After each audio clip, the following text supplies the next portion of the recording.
অন্যায়ের প্রতিবাদ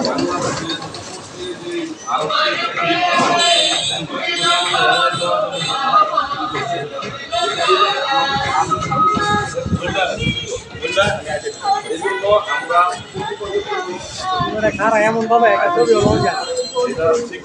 সময় বিকাল দুপুর 3টা বা বিকাল 3টা যাই বলেন যে সবাই অংশগ্রহণ করার জন্য আবেদন করছে আমাদের জীবনে আমাকে পানি দেয় না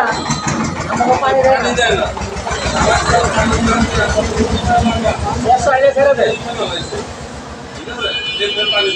আমার এক ঘন্টা কালকে কি হচ্ছে ওদের দেশ যুদ্ধে গেছে কারণ আর একটা সব সব